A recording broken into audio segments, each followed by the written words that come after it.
Bienvenue dans Smart Bourse, votre double dose quotidienne de marché en direct sur Bismart chaque jour à la mi-journée, 12h30, 13h et en fin d'après-midi la grande édition pendant une heure à partir de 17h, rediffusée à 20h sur Bismart TV, émission que vous retrouvez chaque jour en replay sur bismart.fr et en podcast sur l'ensemble de vos plateformes. Au sommaire de cette édition de la mi-journée, une pause technique pour les investisseurs qui vont pouvoir profiter d'un week-end de 3 ou 4 jours, tout dépend du pays dans lequel on se trouve, un long week-end Pascal, pour la majorité des pays européens notamment, ce sera une pause de 4 jours pour les marchés et donc des investisseurs qui sont en train de limiter leur prise de risque avant ce long week-end Pascal. On notera quand même toujours sur les indices actions une orientation légèrement positive aujourd'hui pour les indices européens avec un CAC 40 au-delà des 7300 points toujours. Des investisseurs qui n'en ont pas tout à fait terminé avec les statistiques de la semaine. C'est une séquence importante du côté des statistiques américaines, notamment avec un mélange de chiffres d'emploi et d'enquêtes d'activité. On a eu les ISM manufacturiers et services, différentes enquêtes sur le marché de l'emploi américain. En attendant, le rapport mensuel du marché du travail américain pour le mois de mars qui sera publié justement demain en l'absence des marchés, mais le chiffre sera publié comme chaque fois le premier vendredi du mois à 14h30 heure française. Ce sera évidemment un chiffre important alors que l'enquête ADP ou encore l'enquête sur les ouvertures de postes du mois de février semble montrer peut-être un début ou de premiers signaux d'une détente ou d'un affaiblissement peut-être de la dynamique sur le marché du travail américain, à confirmer donc demain avec ce chiffre du rapport mensuel américain. Et puis on notera du côté des marchés obligataires une série de baisses pour les rendements obligataires américains qui s'allongent avec un taux à 2 ans notamment qui est retombé autour de 3,70, 3,75% après les dernières données économiques parues ces derniers jours. Les enjeux du mois d'avril sur les marchés, nous en parlerons évidemment avec nos invités. Dans un instant, Frédéric Ducrozet du côté de Pictet Wealth Management et en plateau à mes côtés, Franklin Pichard, directeur général de Kipling Finance qui sera avec nous pendant cette édition.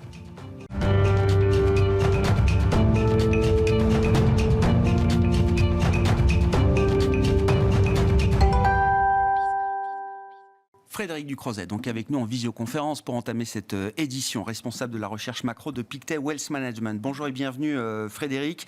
Séquence statistique importante côté américain, effectivement, avec l'idée de valider que les hausses de taux foudroyantes de la Réserve fédérale américaine délivrées pendant un an commencent peut-être à mordre la sphère économique.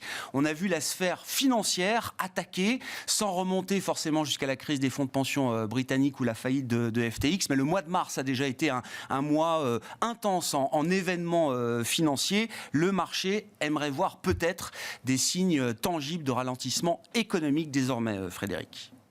Oui, et notamment sur le sujet central qui préoccupe la Banque centrale aux États-Unis, c'est le marché de l'emploi. Alors, ce sera une des premières statistiques qu'on a pour le mois de mars. On ne peut pas, pour le moment, dire que les effets de la crise bancaire des banques régionales aux États-Unis va être visible immédiatement, ce serait largement prématuré. Mais néanmoins, c'est une des premières batteries d'indicateurs qu'on va avoir maintenant dans les semaines qui viennent et qui vont donner une première indication, non pas du ralentissement, je pense qu'il est en cours, on le voit dans les indicateurs de confiance notamment et des enquêtes de conjoncture, mais à quel point déjà on peut observer côté banque, côté marché du travail, côté demande des entreprises, eh bien, les premiers signes avant-coureurs d'un ralentissement plus marqué, puisque maintenant, le scénario d'une récession au second semestre est probablement pas acté, mais en tout cas un scénario maintenant consensuel.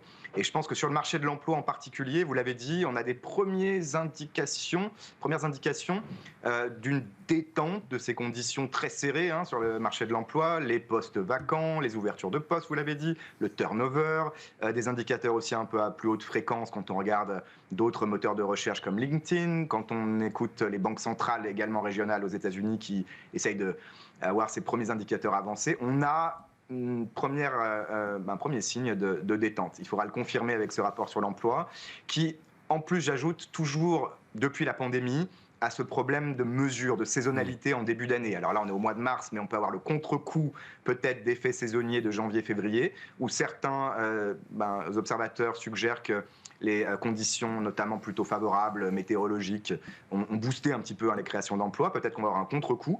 Et ce serait le scénario, je pense, idéal pour les marchés, d'avoir quelque chose autour de 100, 150 000 créations d'emplois, peut-être même moins. Même s'il y a un aspect statistique là-dedans, ça viendrait conforter, je le disais, ces premiers indicateurs qu'on a d'une détente sur le marché du travail.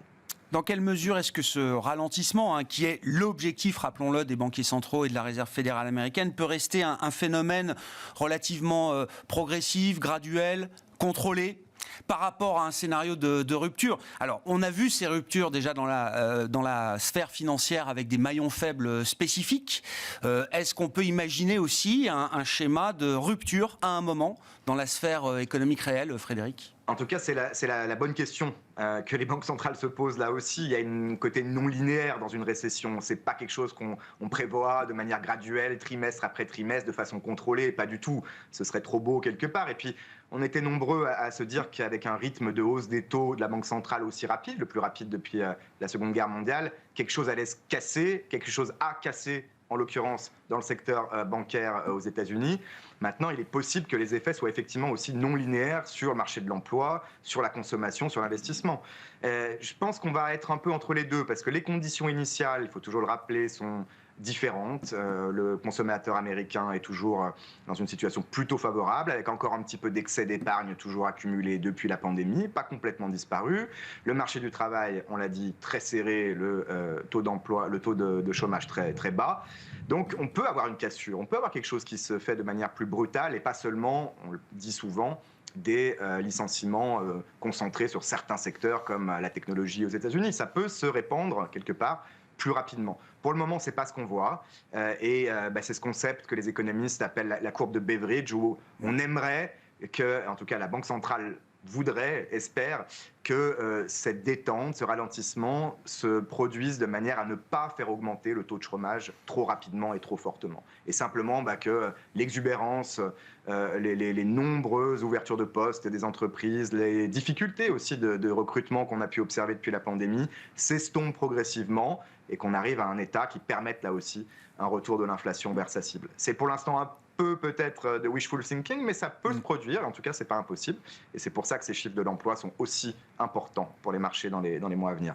Comment est-ce que vous regardez à ce stade l'idée de ces économies à deux vitesses aujourd'hui, Frédéric, avec des activités manufacturières, industrielles, de construction aussi peut-être, qui sont sous pression, avec dans des enquêtes notamment des niveaux toujours assez négatifs pour cette partie manufacturière, quand la partie service, alors qui a largement compensé effectivement la faiblesse manufacturière, quand la partie service reste à des niveaux d'activité qui montrent une grande résilience encore, semble-t-il, aujourd'hui. Frédéric, est-ce que c'est un schéma soutenable, ce régime à deux vitesses? Comment les choses peuvent se réconcilier éventuellement? C'est difficile. Là aussi, c'est un peu le résumé de tout ce qu'on vient d'expliquer après une pandémie, une réouverture qui se poursuit malgré tout, pas seulement en Chine. Pays comme l'Espagne profitent toujours de cette ouverture, même avec beaucoup de décalage, et du secteur du tourisme notamment. Alors, la plupart de ces pays quand même, reposent essentiellement, leur économie repose beaucoup sur le secteur des services, le marché de l'emploi aussi, l'inflation également, parce que c'est celle qui est la plus intensive en main-d'œuvre et donc là où les salaires ont un effet plus important sur l'inflation. Et c'est pour ça qu'on est dans ces effets un peu encore décalés, avec notamment en Europe une inflation toujours élevée qui met beaucoup de temps à baisser. Je pense que pour revenir au marché, pour revenir aux banques centrales, le moment peut-être le plus important qu'on est, je pense, en train d'observer, c'est le moment où on revient à une fonction de réaction classique. Ce qui devrait toujours être le cas pour une banque centrale, c'est de se projeter. Certes, le secteur des services est aujourd'hui en plein boom, en tout cas en Europe encore, et toujours bien résilient aux États-Unis. Mais si on se projette, le resserrement des conditions monétaires, la hausse de ses coûts de financement, et par-dessus un resserrement des conditions de crédit bien plus marqué aux États-Unis, mais quand même également significatif en Europe, va finir par produire son effet. Je pense que c'est simplement une question d'offre et de demande, avec des délais de transmission de cette politique monétaire qui ont été particulièrement longs. C'est difficile pour l'analyse, mais pour une banque centrale, ça devrait être finalement assez classique. Revenir à cette fonction de réaction, se projeter. On a peut-être un peu été, disons, vacciné contre les erreurs de prévision par le passé, c'est vrai, mais il faut revenir, je pense, à ce cadre qui est le cadre normal de prévision pour une banque centrale et prendre des décisions, je pense, du coup, plus mesurées, plus prudentes, des deux côtés de l'Atlantique dans les mois qui viennent. À propos d'équilibre offre-demande, c'est un discours qu'on entend depuis plusieurs mois dans les débats de marché, mais c'est un discours qu'on retrouve désormais à la tête, au sommet des banques centrales. Frédéric, la question des marges et de la spirale prix-profit, plus que la spirale prix-salaire peut-être aujourd'hui, avec l'idée que les stratégies prix, parfois jusqu'au boutiste, de certaines entreprises, dans certains secteurs, dans certaines industries, sont des facteurs de persistance d'une inflation qui resterait élevée. C'est le sens d'un discours ou de commentaires, de remarques faites par Fabio Panetta, par exemple, du côté de la BCE ces derniers jours. Absolument. Il se trouve que c'est un des dernières colombes, entre guillemets, de la Banque Centrale Européenne, quelqu'un qui a été toujours très prudent, qui ne veut pas monter les taux trop rapidement, qui a peur de casser la demande. Donc il y a un petit paradoxe là. C'est quelqu'un qui, en l'occurrence, avec ce type de commentaires, regarde un petit peu dans le rétroviseur. Et je le disais, lui, c'est quand même peut-être un héritier aussi de Mario Draghi par certains aspects, doit revenir et va revenir, je pense, à une fonction de réaction plus traditionnelle, qui est de se projeter. Il y a des débats sur cette nature de la récession, du ralentissement, l'effet notamment du durcissement des conditions de crédit. Il y a débat, la question reste ouverte. Mais il n'y a aucun cas dans l'histoire où ce ralentissement, in fine, n'a pas un effet sur les marges des entreprises. On est tous surpris à observer ces marges et le bon comportement des marchés actions depuis presque un an maintenant. Mais elle, malgré tout, va dans la direction d'un ralentissement de la demande et, in fine, d'un pricing power, d'une capacité de ces entreprises à fixer les prix qui va aller en diminuant. Et d'ailleurs, on le voit dans l'ISM américain, y compris dans les services. On le voit dans les PMI, donc les indices de directeurs d'achat de la zone euro cette semaine. Le pricing power des entreprises, y compris dans un secteur des services en plein boom, est en train de se réduire mois après mois. Donc je pense qu'il n'y a pas de mystère, c'est plus une question de délai. On y va, on va y arriver. Il faut espérer simplement, comme en zone euro, comme aux États-Unis, qu'on y arrive sans une rupture, comme vous l'avez dit, et une hausse trop rapide du taux de chômage. Je pense que c'est ça vraiment le vrai défi auquel les banques centrales font face aujourd'hui. Bon. Un peu de patience, donc peut-être serait approprié à ce stade du resserrement des politiques monétaires. Bon, les prochaines réunions auront lieu dans quelques semaines maintenant, dans un mois même, pour les réunions de la Fed et de la Banque Centrale Européenne. Merci beaucoup Frédéric. Frédéric Ducrozet qui est avec nous en visioconférence depuis Genève, responsable de la recherche macro de Pictet Wealth Management.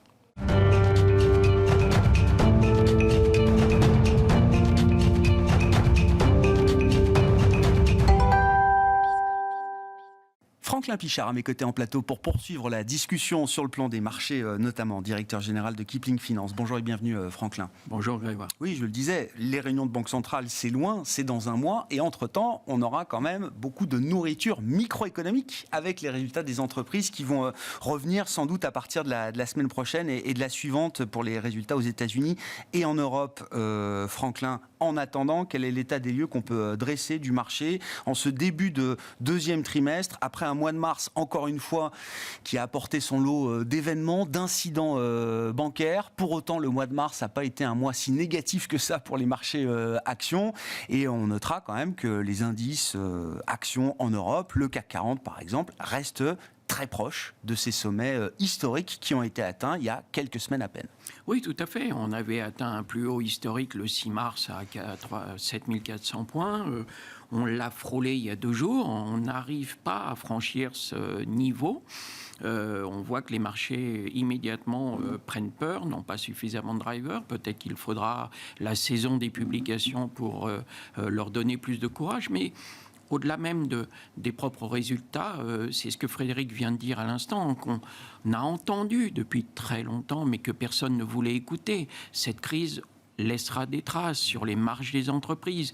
Or, on nous l'a annoncé, et je me répète, mais on nous l'avait annoncé lors des publications du T2 avec les premiers effets qu'on attendait du conflit en Ukraine. Ça fait un an, hein. Ça fait un an que chaque trimestre, on attend de voir la dégradation, l'impact, la baisse des marges. Et puis, il ne s'est rien produit. Alors, effectivement, il y a un changement de mentalité auprès des investisseurs parce que là, pour le coup, les indicateurs économiques sont en train de se pas de se retourner, mais en tout cas de montrer des signes de faiblesse.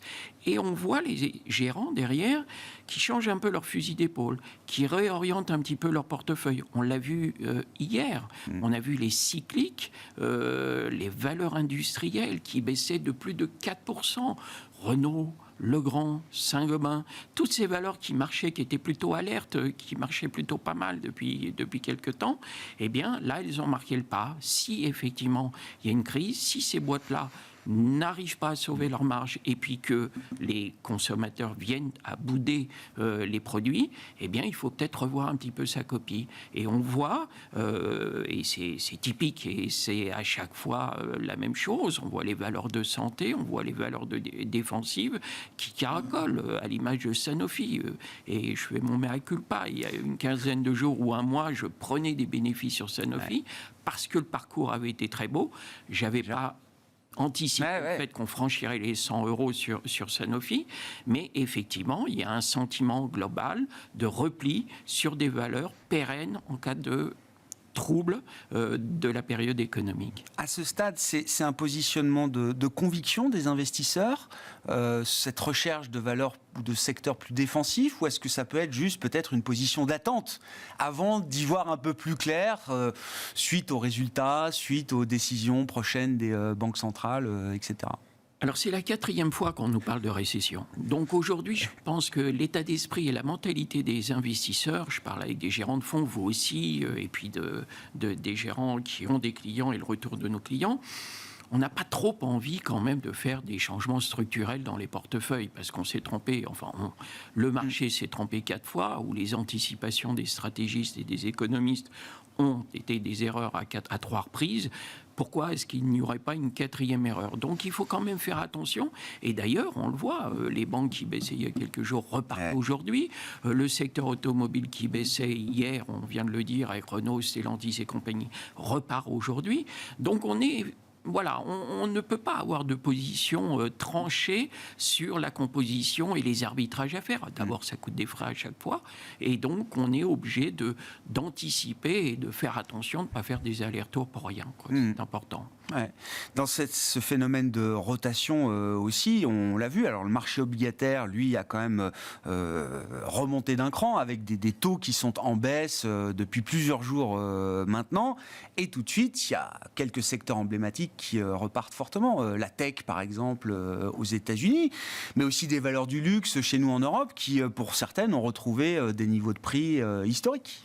Alors, si on commence par le dernier secteur que vous venez de citer, le luxe fait figure de valeur refuge aujourd'hui. Ouais. Et puis, vous regardez les analyses de brokers, j'en ai vu passer où Hermès a un objectif à 2100 et LVMH à 1000 €. Donc, effectivement, les investisseurs continuent encore de rentrer sur ces titres. Pour ne parler que des LVMH, ça fait 5 trimestres qu'on publie avec entre 18 et 20% de croissance à chaque fois. Donc les investisseurs se disent, là aussi, il y a quelque chose d'embarqué, le fameux pricing power qui continue bien fonctionner, et puis une croissance des ventes, pas simplement des marges. Aussi, c'est carton plein dans tous les domaines et à tous les étages. Oui, c'est des secteurs dont on n'a pas de doute sur le pricing power. Ils l'ont déjà démontré dans l'histoire longue. C'est pas un sujet pour eux. C'est pas des gens qui découvrent la notion de pricing power dans le luxe aujourd'hui. Non, ils le revendiquent et ça fait partie de leur ADN. Et puis, n'oublions pas qu'on a eu quand même, maintenant, il y a quelques mois, la réouverture de la Chine, qui est quand même, et on a eu des indicateurs économiques chinois ce matin, qui étaient plutôt bons, qui contribuent à mettre un petit peu de sérénité. Parce que là, effectivement, tout le monde se focalise, on parle du ralentissement aux États-Unis, mais on a eu des bons chiffres en Chine et on a eu des bons chiffres en Europe ce matin. Donc, voilà, tout n'est pas noir, mais effectivement, il y a des secteurs qui nécessitent des réajustements. Et vous évoquiez, par exemple, les technos. Concernant les technos, que ce soit le Nasdaq aux États-Unis, qui, après avoir eu une année noire l'année dernière, a rebondi et reprend de la vigueur. tout comme nos valeurs techno en Europe et à Paris. On voit le retour en grâce de ST Micro, par exemple, qui avait été quand même bien sanctionné l'année dernière, qui reprend 40%. Ouais, c'est ça, ouais. C'est déjà des performances incroyables. Et d'autres, Dassault Systèmes, revoient flirter avec les 38-39 euros. On n'avait pas vu ça depuis longtemps. Donc, il y a effectivement un intérêt pour les valeurs un peu défensives, la santé, d'autres, les valeurs en retard, les technos, et puis des valeurs pour lesquelles, comme on l'évoquait, on ne s'est pas posé de questions. Et puis également, évidemment, le retour en grâce de l'énergie avec la hausse du pétrole et Total Énergie, qui est quand même un poids lourd de la cote et qui, à lui seul, quand on monte de 6%, a une influence sur l'évolution du CAC. Oui, très clair. Oui, la décision surprise de l'OPEP+, a redonné un petit coup de dynamique au secteur pétrole et gaz, qui, après une année 2022 spectaculaire, connaissait un début d'année un peu plus mitigé par rapport, plus mou. Voilà, exactement, par rapport à d'autres secteurs. Et puis un mot, alors ça a été l'actualité hier, effectivement, mais c'était quand même une décision stratégique intéressante de la part de Sodexo de se diviser pour coter séparément, courant 2024, sa division tickets restaurants et chèques cadeaux. Le marché adore visiblement ce genre d'annonces et d'opérations. Alors le marché les adore à double titre. D'abord parce que quand vous êtes un énorme mastodonte avec des métiers différents, vous avez une décote de holding et que le marché préfère des pure players. Je fais un métier, il est coté, je peux le comparer à d'autres secteurs du même secteur dans différentes zones géographiques. Donc ça crée une lisibilité qui est quand même beaucoup plus facile en termes financiers. Et puis, si on remonte un petit peu plus loin, si on se rappelle 2010, en 2010, vous aviez Accor qui avait introduit Edenred. Edenred, c'était les tickets restaurants. Et si vous regardez Accor en 2010, le titre valait à peu près 25 €, il en vaut à peu près 29 aujourd'hui. Si vous regardez Edenred en 2010 avait été introduit à 12 €, il en vaut 56 aujourd'hui. Quasiment x5, x4,5 on va dire. Ce que se disent les investisseurs, effectivement, déjà Sodexo, dans une période de léger trouble d'environnement économique, déjà, c'est du défensif parce que vous avez 55% du chiffre d'affaires qui n'est pas dépendant de l'évolution... La conjoncture économique. La conjoncture, c'est-à-dire, on fournit les hôpitaux sont toujours pleins, et les écoles sont toujours pleines. Donc, vous avez une sorte de pérennité qui fait que vous avez aussi des investisseurs qui reviennent sur ces titres-là. Et puis d'autres qui se disent, ça va créer de la valeur, on va aller sur Sodexo, et puis on attendra l'introduction qui, rappelons-le, ne se fera qu'en 2024, courant 2024.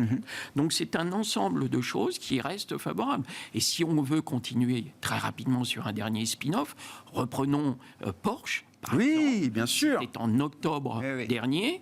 Eh bien, Volkswagen, entre octobre et maintenant, a baissé, puisque le cours est passé de 170 à 153.